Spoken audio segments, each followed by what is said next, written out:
10월 14일 목요일 아침입니다. 창세기 38장을 함께 읽겠습니다.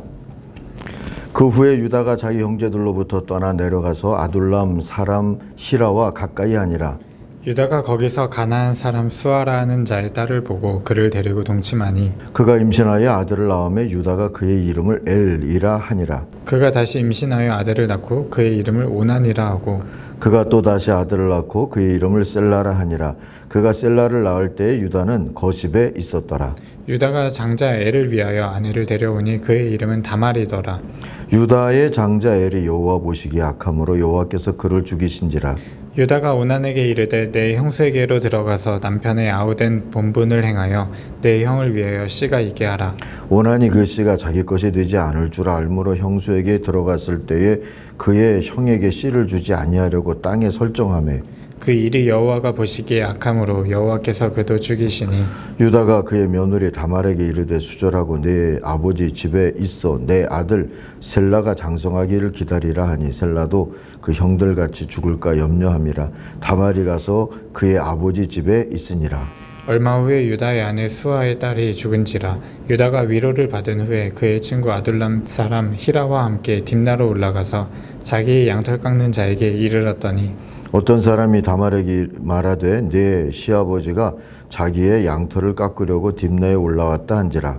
그가 그 과부의 의복을 벗고 너울로 얼굴을 가리고 몸을 휩싸고 딥나 길곁 에나임 문에 앉으니 이는 셀라가 장성함을 보았어도 자기를 그의 아내로 주지 않음으로 말미암음이라. 그가 얼굴을 가리었으므로 유다가 그를 보고 창녀로 여겨 길 곁으로 그에게 나아가 이르되 청하건대 나로 내게 들어가게 하라 하니 그의 며느리인 줄을 알지 못하였음이라. 그가 이르되 당신이 무엇을 주고 내게 들어오려느냐. 유다가 이르되 내가 내 떼에서 염소 새끼를 주리라. 그가 이르되 당신이 그것을 줄 때까지 담보물을 주겠느냐. 유다가 이르되 무슨 담보물을 내게 주랴. 그가 이르되 당신의 도장과 그 끈과 당신의 손에 있는 지팡이로 하라. 유다가 그것들을 그에게 주고 그에게로 들어갔더니 그가 유다로 말미암아 임신하였더라. 그가 일어나 떠나가서 그 너울을 벗고 과부의 의복을 도로 입으니라. 유다가 그 친구 아둘람 사람의 손에 부탁하여 염소 새끼를 보내고 그 여인의 손에서 담보물을 찾으려 하였으나 그가 그 여인을 찾지 못한지라. 그가 그곳 사람에게 물어 이르되 길 곁 에나임에 있던 창녀가 어디 있느냐. 그들이 이르되 여기는 창녀가 없느니라. 그가 유다에게로 돌아와 이르되 내가 그를 찾지 못하였고 그곳 사람들도 이르기를 거기에는 창녀가 없다 하더이다 하더라. 유다가 이르되 그로 그것을 가지게 두라. 우리가 부끄러움을 당할까 하노라. 내가 이 염소 새끼를 보냈으나 그대가 그를 찾지 못하였느니라. 석 달쯤 후에 어떤 사람이 유다에게 일러 말하되 내 며느리 다말이 행음하였고 그 행음함으로 말미암아 임신하였느니라. 유다가 이르되 그를 끌어내어 불사르라. 여인이 끌려나갈 때 사람을 보내어 시아버지에게 이르되 이 물건 임자로 말미암아 임신하였나이다. 청하건대 보소서 이 도장과 그 끈과 지팡이가 누구의 것이니까 한지라. 유다가 그것들을 알아보고 이르되 그는 나보다 옳도다. 내가 그를 내 아들 셀라에게 주지 아니하였음이로다 하고 다시는 그를 가까이 하지 아니하였더라. 해산할 때에 보니 쌍태라. 해산할 때에 손이 나오는지라. 산파가 이르되 이는 먼저 나온 자라 하고 홍색 실을 가져다가 그 손에 베었더니 그 손을 도로 들이며 그의 아우가 나오는지라. 산파가 이르되 내가 어찌하여 터뜨리고 나오느냐 하였으므로 그 이름을 베레스라 불렀고 그의 형 곧 손에 홍색 실 있는 자가 뒤에 나오니 그의 이름을 세라라 불렀더라. 아멘. 믿음의 덕을 세워라. 오늘 말씀의 그 묵상의 주제입니다. 26절을 요절로 삼습니다. 유다는 그 물건들을 알아보았다. 그 아이가 나보다 옳다. 나의 아들 셀라를 그 아이와 결혼시켰어야 했는데 하고 말하였다. 유다는 그 뒤로 다시는 그를 가까이 하지 않았다.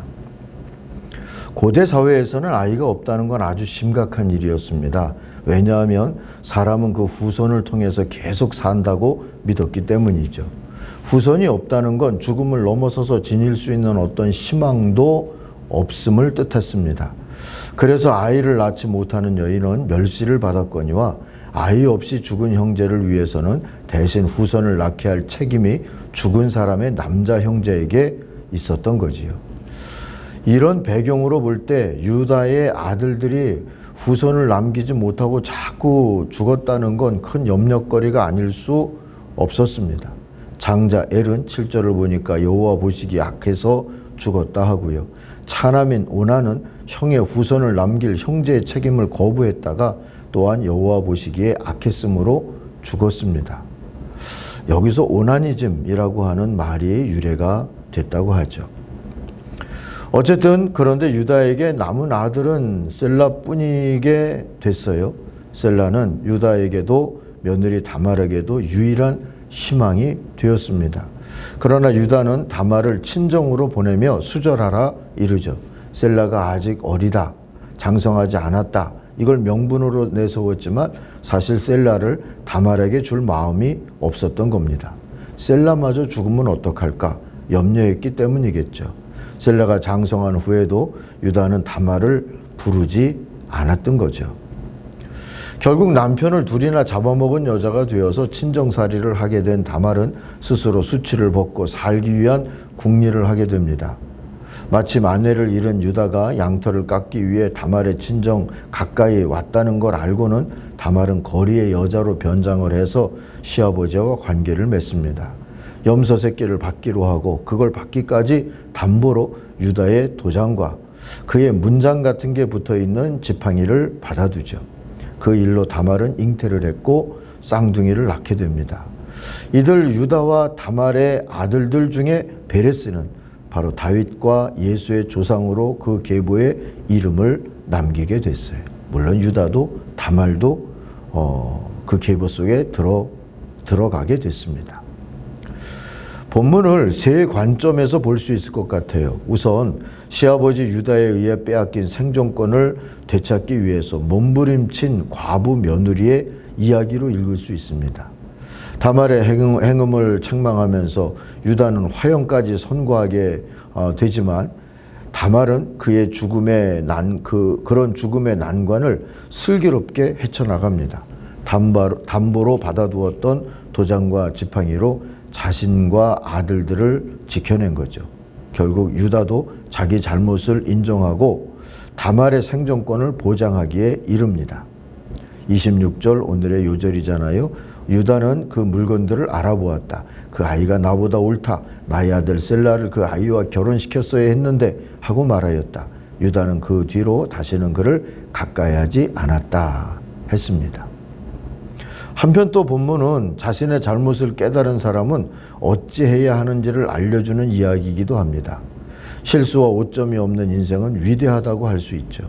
그러나 실수를 했어도 자신의 잘못을 깨닫고 죄를 인정하며 변화를 추구한 유다는 나름 복된 인생이지 않았을까 싶습니다. 이 이야기는 그런 면에서 앞장 37장에 요셉을 팔아치운 형제들 이야기 속에 나오는 26절, 27절과 느슨하게나마 연결되어 있다고 볼 수 있습니다. 그 37장 26, 27절은 이랬어요. 유다가 형제들에게 말하였다. 우리가 동생을 죽이고 그 아이의 피를 덮는다고 해서 우리가 얻는 것이 무엇이냐? 자, 우리는 그 아이에게 손을 대지는 말고 차라리 그 아이를 이스마엘 사람들에게 팔아넘기자.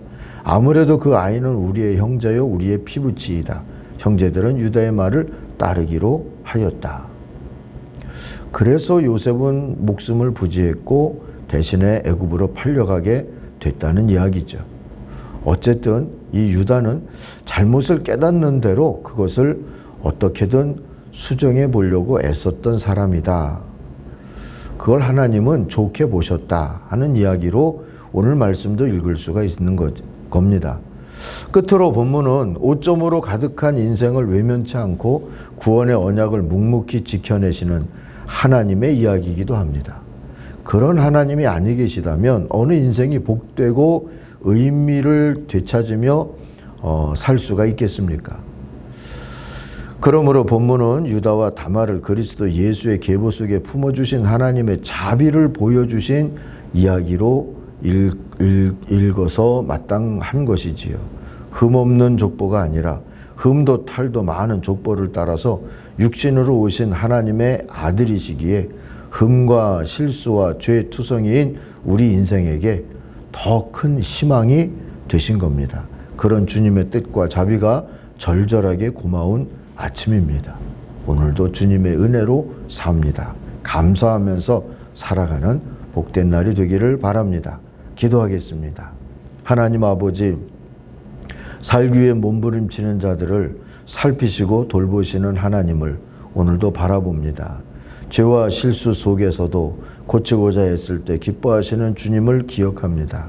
매일매일 살면서 흠도 탈도 많은 우리들의 인생을 하나님 그때마다 외면치 아니하시고 돌보시고 회복시켜 주시려고 함께 하시는 하나님 바라보며 오늘도 겸손하게 그리고 감사함으로 사는 날들이 되게 하여 주옵소서.